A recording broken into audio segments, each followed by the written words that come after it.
Hello నమస్తే. నేను journalist Srinivas. ఈరోజు విజయక్రాంతి పేపర్లో క్యాబినెట్లో జరుగుతున్న విషయాలు బయటికి లీక్ అవుతున్నాయని చెప్పి దానిపైన కన్నెర్ర చేస్తే ఎట్లా ఉంటుంది రేవంత్ రెడ్డి అని ఒక వార్త ఇచ్చింది. రేవంత్ కన్నెర్ర చేస్తే ఎట్లా ఉంటుంది, క్యాబినెట్ భేటీ లీకులకు లాక్ పడేనా, ఎన్టీఆర్ దూకుడు సాధ్యమవుతుందా అంటే ఎన్టీ రామారావు 1989లో ఇట్లాంటి క్యాబినెట్ మీటింగు జరుగుతున్నప్పుడు ఒక ₹2 కిలో బియ్యంతో పాటు ఇంకా కొన్ని అంశాలు సీక్రెట్గా మాట్లాడుతున్నారు. అది బయటికి లీక్ అయిందని చెప్పి అప్పట్లో ఎన్టీ రామారావుకున్న అంటే బలం కానీ ఆయనకున్న ఆ రోజు ఉన్న స్టేచర్ ప్రకారం మొత్తం క్యాబినెట్ రాజీనామా చేయించాడు. రాజీనామా చేసి కొత్తగా తీసుకుండు రాజీనామా. ఒక దాదాపు 12 మంది మంత్రుల పైన అనుకుంటా రాజీనామా ఎట్ ఏ టైం చేయించిండు. ఆ రోజు ఆయనకి బలం ఉంది. ఇప్పుడు రేవంత్ రెడ్డికి ఆ పరిస్థితి ఉందా? రేవంత్ కన్నెర చేస్తే అట్లా అంటుండు. ఇప్పుడు రేవంత్ రెడ్డి కన్నెర చేసేటట్టు లేదు, క్యాబినెట్లో ఉన్న మంత్రులు కన్నెర చేసేటట్టు ఉంది. ఈ జియో నెంబర్ 27 పైన హిట్పీ స్కీము పైన పెద్ద ఎత్తున బయటికి లీక్ అయింది. బయటికి అసలు వీళ్ళ గవర్నమెంట్లో చర్చ జరగకముందే కేటీఆర్ చేతికి ఆ కాగితం పోయింది. దానిపైన ఆయన ప్రెస్ మీట్ పెట్టి విమర్శించిండు. అసలు అధికారులు చేశారనుకోండి. ఇప్పుడు అసలు అధికారులు కాదు, క్యాబినెట్ మంత్రుల్లోనే ఎవరు లీక్ చేశారనేది బయట ఒక చర్చ. కన్నెర చేస్తారంటే కన్నెర చేసే పరిస్థితి లేదు. క్యాబినెట్ జరిగితే రేవంత్ రెడ్డి పైన ఉల్టా ఒక చర్చ జరుగుతుంది. క్యాబినెట్ మీటింగ్లు నిలదీస్తారనేది ఒక చర్చ జరుగుతుంది. ఇదే కాక కాంగ్రెస్ పార్టీ క్యాడరు ఒక 5 లక్షల కోట్ల రూపాయలు అవినీతి జరుగుతుందని బీఆర్ఎస్ పార్టీ, మిగతా పార్టీలు, పత్రికలు, టీవీ ఛానళ్ళు పెద్ద ఎత్తున ప్రచారం చేస్తున్నాయి. అది జరుగుతుంది ప్రచారం. జరుగుతున్న ప్రచారం పైన క్యాబినెట్లో ఉన్న సీనియర్ మంత్రులు ఎవరు ఆ స్థాయిలో స్పందించట్లే. ఆ విమర్శలను కౌంటర్ ఇచ్చే పరిస్థితి లేదు. రేవంత్ రెడ్డి అయితే అసలు ఇంతవరకు మాట్లాడలే. ఏదో పొడిగా మాట్లాడుతున్నారు తప్ప ఇది కరెక్ట్ కాదు, ఇది తప్పు, మేము అట్లాంటి స్కామ్ చేయట్లేదు, ఇది ఒక స్కీమ్ అని చెప్పే ప్రయత్నం చేయట్లేదు. దీన్ని బట్టి అర్థమైంది క్యాబినెట్లో ఉన్నోళ్ళు ఎవరో లీక్ చేశారు, క్యాబినెట్లో ఉన్నోళ్ళు కూడా ఇష్టం లేదు. ఇది రేవంత్ రెడ్డి మనసులోంచి వచ్చిన స్కీము. ఇది ఒక స్కామ్ కిందనే క్యాబినెట్లో ఉన్న మంత్రులు కూడా చూస్తున్నట్టు ఒక బయట అయితే చర్చ జరుగుతుంది. దాన్ని బట్టి వీళ్ళు ఒక వార్త రాశారు. రేవంత్ కన్నెర చేస్తే ఎట్లా ఉంటుందంటే ఎర్ర చేసే పరిస్థితి లేదు. ఆ రోజు ఉన్న పరిస్థితికి, ఎన్టీ రామారావుకు ఉన్న పరిస్థితికి రేవంత్ రెడ్డికి సంబంధం లేదు. ఇది నేషనల్ పార్టీ. ఇప్పుడు నేషనల్ పార్టీ కాంగ్రెస్ పరిస్థితి నేషనల్లో కూడా సరిగ్గా లేదు, జాతీయ స్థాయిలో. ఇప్పుడు ఈయనకి అంత పర్మిషన్ ఇచ్చి కన్నెర చేసి మన మంత్రులను రిజైన్ చేయించే అంత కాదు, కనీసం వాళ్ళ పైన షోకాజ్ ఇచ్చే పరిస్థితి కూడా లేదు. ఇది లీక్ అయిన దాని మీద పదే ప్రభుత్వం, కాంగ్రెస్ పార్టీ కంగారు. ఎట్లా లీక్ అయింది అంటున్నారు. అసలు హిట్పీ అనేది పనికిరాని స్కీమ్. ఇది రాష్ట్రానికి చరిత్రలో ఒక మచ్చ. ఇది కాంగ్రెస్ పార్టీకి మొత్తం చరిత్ర క్షమించరాని నేరం అనమాట. 5 లక్షల కోట్ల కుంభకోణం. ఎప్పుడో 50-60 సంవత్సరాల క్రితం పారిశ్రామికవేత్తలకు ఒక పర్పస్లో, పారిశ్రామిక అభివృద్ధి పర్పస్లో ఇచ్చిన భూమిని వాళ్ళు మల్టీపర్పస్ యూజేజ్కి కన్వర్షన్ చేస్తే అసలు మల్టీపర్పస్ యూజ్ వాళ్ళకి ఎందుకు ఇవ్వాలి? ప్రభుత్వం హ్యాండ్ ఓవర్ చేసుకొని ప్రభుత్వమే పబ్లిక్ ఆక్షన్ పెట్టి అమ్ముకుంటే ఎకరానికి ఒక 100 నుంచి 150 కోట్ల రూపాయలు వస్తాయి. వాళ్ళకి కావాలంటే బయట ఎక్కడన్నా అలాట్ చేయొచ్చు. వాళ్ళకి ఇచ్చిన లీజ్ ప్రొవిజన్లో కూడా ఎక్కడ కన్వర్షన్ అనే పదం ఉండదు. మల్టీ యూజెస్ అనే పదం అప్పట్లో లేదు. వాళ్ళకి కేవలం ఆ రోజున్న పరిస్థితుల్లో ఇండస్ట్రీస్కి ఇచ్చి ఉంటారు లీజులో. ఆ లీజ్ అగ్రిమెంట్ నిజంగానే అట్లాంటిది ఏమైనా ఉండి వాళ్ళు లీగల్గా ఫైట్ చేస్తారు, కోర్టుకు పోతే మనం ఇబ్బంది పడతాం అనుకోవటానికి కూడా ఉండదు. తప్పనిసరిగా అప్పుడున్న పరిస్థితులలో లీజులో ఇది for the purpose of industries అనే రాసి ఉంటుంది. ఆ పర్పస్ తప్ప వేరే దానికి యూజ్ చేయొద్దని. ఆ పర్పస్ని ఇప్పుడు చేంజ్ చేస్తాను మల్టీపర్పస్ యూసేజ్ కోసం. ఇది చరిత్ర క్షమించదు కాంగ్రెస్ పార్టీని. దీని వెనక పెద్ద కుట్ర ఉంది, కుంభకోణం ఉంది, ఇది స్కీమ్ కాదు, స్కామ్ అని పెద్ద ఎత్తున చర్చ. ఇప్పటికైనా వెనక్కి తగ్గాల. ఇది వెనక్కి తగ్గకుండా లీక్ ఎట్లా అయింది, లీక్ చేసిన వాళ్ళపైన చర్యలు తీసుకుంటాం. ఈ రోజు కాదు రేపు లీక్ అయింది. గవర్నమెంట్ చేసిన జీవో ఎన్ని రోజులు ఆపుతారు, బయటికి రాదా? ఇది ఇప్పటికే అసలు ఎప్పుడో 50 సంవత్సరాలకు తీసుకున్న భూములు వాళ్ళ చేతుల్లో లేవు. రకరకాల థర్డ్ పార్టీకి వెళ్ళిపోయినాయి. 3-4 ట్రాన్సాక్షన్లు అయినాయి. అసలు వాళ్ళ ఇండస్ట్రీస్ లేవు అక్కడ. ఇండస్ట్రియల్ పర్పస్లో లేవు. రెసిడెన్షియల్ పర్పస్లో కన్వర్షన్ చేయడానికి వాళ్ళు రెడీగా ఉన్నారు. నామినల్ రేటు కంటే నామినల్ రేటుకి బాలానగర్లో ఒక గజానికి 21,000 రూపాయలు జియో నెంబర్ 27లో మెన్షన్ చేశారు. 21,000 గజానికి అంటే ఎస్ఆర్ఓ రేటు ఉంటే దాంట్లో 30% అంటే 7,000 రూపాయలు ఒక గజానికి వాళ్ళకి రెగ్యులరైజేషన్ చేసే కార్యక్రమం చేస్తాను. అక్కడ 1,00,000 పైన ఉంటుంది ఒక గజానికి. ₹1,00,000 ఆడే 7,000 అక్కడ. ఇది మీరు చూడాల్సింది. ఇది లీక్ ఎవరు చేశారు, లీక్ చేసిన వాళ్ళ పైన కన్నెర్ర ఎట్లా చేద్దాం, చర్యలు ఎట్లా, ఇది కాదు. లీక్ ఈ రోజు కాకపోతే రేపు అవుతుంది. కానీ మనం ఏం చేస్తున్నాం, దీనివల్ల పార్టీకి, ప్రభుత్వానికి, భవిష్యత్తులో మనకి ఎంత నష్టం ఉంటుంది, రాష్ట్రానికి ఎంత నష్టం ఉంటుంది అనేది ఆలోచించాలి తప్ప ఈ కన్నెర్ర చేస్తా అని ప్రకటనలు ఇచ్చారు లీక్ చేసిన వాళ్ళ మీద. రైట్, సాక్షి పేపర్ చూద్దాం. రైట్, 54 మంది చనిపోతే ఇలాగ దర్యాప్తు చేస్తారని సిగాచి ఘటనపై అధికారుల తీరును తప్పుపట్టిన హైకోర్టు. నిన్న హైకోర్టు సీరియస్ అయింది. జూన్ 30 రోజు పటాన్ చెరువు దగ్గర సిగాచి ఫార్మా కంపెనీలో పెద్ద అగ్ని ప్రమాదం జరిగింది. 54 మంది చనిపోయారు, కొంతమంది కాళ్ళు చేతులు ఇరిగారు. హడావుడిగా ముఖ్యమంత్రి రేవంత్ రెడ్డి గారు నెక్స్ట్ డే పోయి ₹1 నష్టపరిహారం ఇప్పిస్తా కంపెనీ నుంచి అండు. ఇంతవరకు అది దిక్కు దివానం లేదు. ఇవన్నీ ఒక ఎత్తు అయితే అసలు ఒక 54 మంది చనిపోయిన ఒక కేసులో దర్యాప్తు అధికారి ఎవరంటే ఒక డిఎస్పీ అట. ప్రభుత్వాలు ఏం చేస్తాయంటే సిట్ అనే వేస్తూ ఉంటాయి. అసలు పనికిరాని దానిపైన సిట్లు వేస్తాయి. 54 మంది ప్రాణాలు పోతే ఇక్కడ సిట్ లేదు. ఇంతవరకు అసలు ఆ కంపెనీలో ఉన్న సిబ్బందిని కానీ మేనేజ్మెంట్ని కానీ దర్యాప్తు చేయలేదు. 5 నెలలు అయింది. జూన్ 30 అంటే 5 నెలలు దాటిపోతుంది. దీనిపైన ఒక ఆయన పబ్లిక్ ఇంట్రెస్ట్ లిటిగేషన్ వేసిన ఒక సైంటిస్టు హైకోర్టులో నిన్న పిలిచారు. లేదు విచారణ చేస్తాను అని చెప్పి అడిషనల్ ఏజీ చెప్తారు. చేస్తే 5 నెలల పాటు అసలు ఛార్జ్షీట్ వేయలేని పరిస్థితి ఏంది?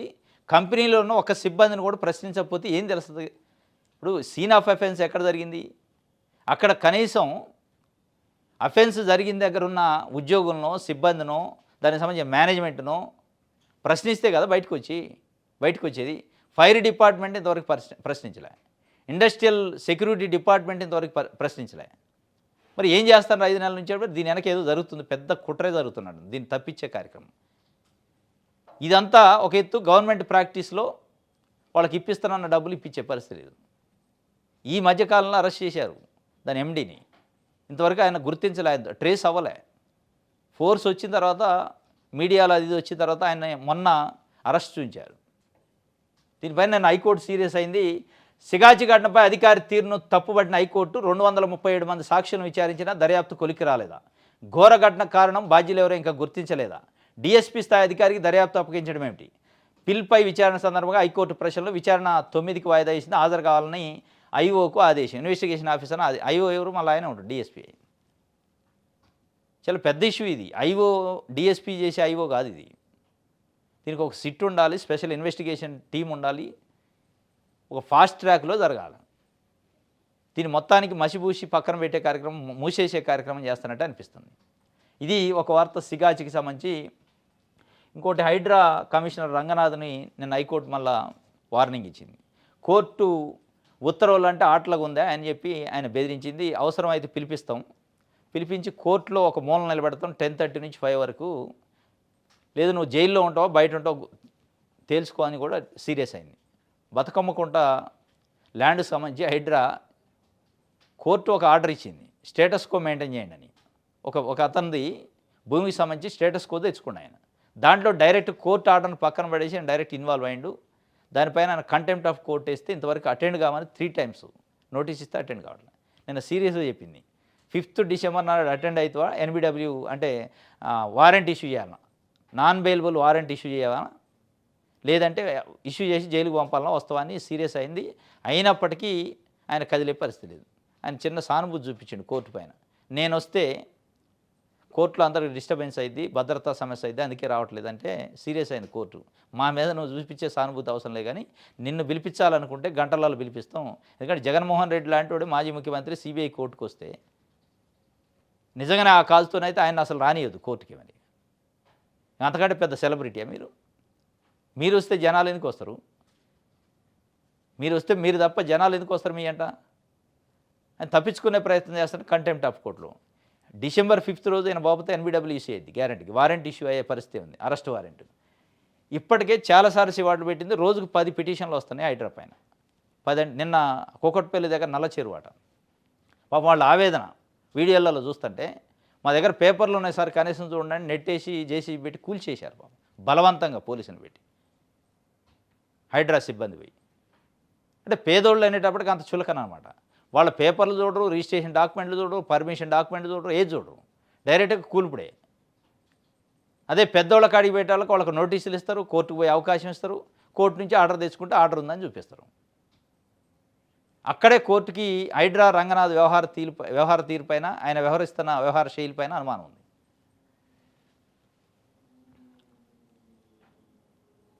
రైట్.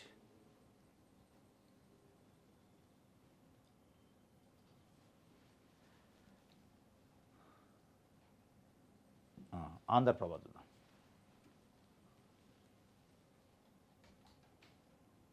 సమిష్టిగా ఒత్తిడి తెద్దాం, కలిసి నడుద్దాం, కేంద్రాన్ని ఒప్పిద్దాం. బీసీ రిజర్వేషన్ బిల్లు ముఖ్యం, 9వ షెడ్యూల్లో చేర్పించాలి, విభజన హామీలు అడగాలి, రాష్ట్ర బిల్లు. ఇప్పుడు నిన్న డిప్యూటీ సీఎం బట్టి విక్రమార్క గారు కాంగ్రెస్ పార్టీ ఎంపీలతో సమావేశమైంది. అసెంబ్లీ పార్లమెంట్ శీతాకాల సమావేశాలను ఏం చెప్పాలి మనం, ఏం కథ మన పార్టీ పరంగా అంటే సమిష్టిగా పోరాడదాం బీసీ రిజర్వేషన్. ఇప్పుడా మరి ఈ సమిష్టిగా పోరాడే తెలివో లేకపోతే ఇప్పుడు ఈ నాలెడ్జో అప్పుడు లేదా? జియో నెంబర్ 9 తెచ్చినప్పుడు, ఆర్డినెన్స్ పంపించినప్పుడు, బీసీ బిల్లు పంపినప్పుడు ఇదంతా చేయాల్సింది ఇప్పుడు ఇప్పుడు ఇప్పుడు మీరు చెప్తున్న మాటలు ఇదంతా ఎప్పుడో చేయాలి. ఇవన్నీ చేయకుండా మిగతా అన్నీ చేశారు. ఒక రకంగా ఏంటంటే బీసీల కోసం రిజర్వేషన్లు ఇవ్వడానికి ఏదో మేము ప్రయత్నం చేస్తున్నామని చెప్పుకోవడానికి చేసినట్టుంది. కానీ అసలు పని ఇప్పుడు చెబుతున్నాడు బట్టి విక్రమార్క గారు. ఢిల్లీ పోదాం, ప్రధానమంత్రిని కలుద్దాం, ముఖ్యమంత్రి గారు మన తీసుకెళ్తారు, అందరినీ అన్ని పార్టీలను తీసుకెళ్తారు, అక్కడ పోయి ఒత్తిడి తెద్దాం, 9th షెడ్యూల్ చేర్పించాలి. ఇది మొత్తుకునేది ఎప్పటి నుంచి అదే కదా. 9th షెడ్యూల్ చేర్పించకుండా 42% రిజర్వేషన్ అనేది అసాధ్యం. అది మీకు తెలుసు, అందరికీ తెలుసు. అయినా జియో నెంబర్ 9 తెచ్చారు, జియో నెంబర్ 9 పోయి బుట్టలో పడేశారు, కోర్టులో కొట్టేశారు. ఈ బీసీ సంఘాలు నిన్న మొన్న విచిత్రమైన ధర్నా చేస్తున్నాయి. జియో నెంబర్ 9 ఫోర్స్లో ఉండగా జియో నెంబర్ 46 ఎట్లా ఇస్తామని. 9 ఫోర్స్లో ఎక్కడ ఉంది, కోర్టు డిస్మిస్ చేశారు. ఆ 9 పైనే కదా కోర్టుకు పోయింది రెడ్డి జాగృతి వాళ్ళు. ఆ 9 పైన స్టే ఇచ్చింది, ఆ జియో లేదు ఫోర్స్లో ఇప్పుడు. కాబట్టే 46 ఇచ్చారు. 46 జియో అయినా, జియో నెంబర్ 9 అయినా, ఆర్డినెన్స్ అయినా, బిల్ అయినా బీసీ సంఘాలు కూడా బీసీలను మోసం చేసినాయి. ప్రభుత్వం ట్రాప్లో పడి ఏదో చేస్తానని చెప్పి మొత్తం ఓవర్ యాక్షన్ చేసి ఇప్పుడు చివరికి ఉద్యమమే దిక్కు అంటున్నారు. ఏం ఉద్యమం చేస్తారు ఇప్పుడు? నోటిఫికేషన్ వచ్చిన తర్వాత ఉద్యమం చేస్తే సర్పంచ్ ఎన్నికలలో రిజర్వేషన్లు వస్తాయా? రావు కదా. ఇక అయిపోయి ఇంకో 5 years టర్ము బీసీలకి 42% లేదు. ఇక వస్తే ఎంపీటీ జెడ్పీటీసీలో వస్తుందేమో, కానీ అది కూడా అంత ఈజీ కాదు. ఇప్పుడు నిన్న బట్టి గారి నోటి నుంచి ఇప్పుడు కరెక్ట్ ట్రాక్ వచ్చింది. 9th షెడ్యూల్లో పెట్టించాలి, అసలు పార్లమెంట్లో మనం లేవనెత్తాలి. ఇది కూడా కాదు పద్ధతి. రాహుల్ గాంధీ గారు కాంగ్రెస్ పార్టీ ప్రతిపక్ష నాయకుడు, ఆయన లోక్సభలో ఆయన స్వయంగా దేశం మొత్తం కులగణన చేస్తాం మేము, ఎవరెంతో వాళ్ళకంత ఫలితాలు అందాలి, సంపదన పంచాలనడం. వాళ్ళ పార్టీ స్టాండ్కి తీసుకోవాలి. ఒక మన తెలంగాణ ఎంపీలు పోయి అక్కడ డయాస్ ముందో స్పీకర్ ముందో గొడవ చేయటం కాదు, పార్టీ స్టాండ్ తీసుకొని కాంగ్రెస్ పార్టీ స్టాండ్ ఇది, బీసీలకి రిజర్వేషన్లు స్థానిక సంస్థలు ఇవ్వాలి మా స్టాండ్ అని రాహుల్ గాంధీ లేవనెత్తే దానికి సీరియస్నెస్ అవుతుంది. ఈ తెలంగాణ ఎంపీలు పోయి పోడియం ముందు గొడవ చేశారంటే పబ్లిసిటీ అది, మేము కూడా పోరాటం చేసినా చూడండి అని చెప్పుకోవడానికి తప్ప ఇది జాతీయ స్థాయిలో వచ్చిన నాయకులు కామారెడ్డిలో కూర్చొని మాట్లాడిన మాటలు కదా. జాతీయ స్థాయిలోనే స్టాండ్ తీసుకోవాలి. మళ్ళీ ఒకసారి ఇక మాయ చేసే కార్యక్రమం చేస్తారు.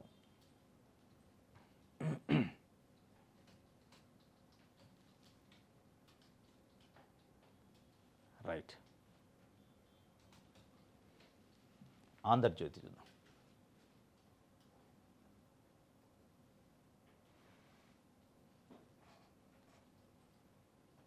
గ్రూప్ 2 ఉద్యోగులు కోరట 2015 నోటిఫికేషన్ ఫలితాల కొట్టివేతపై హైకోర్టు డివిజన్ బెంచ్ స్టే ఇచ్చింది.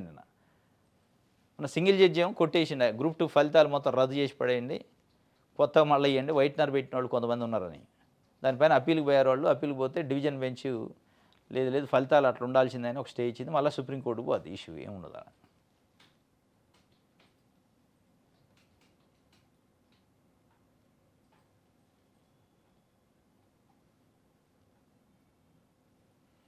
రైట్.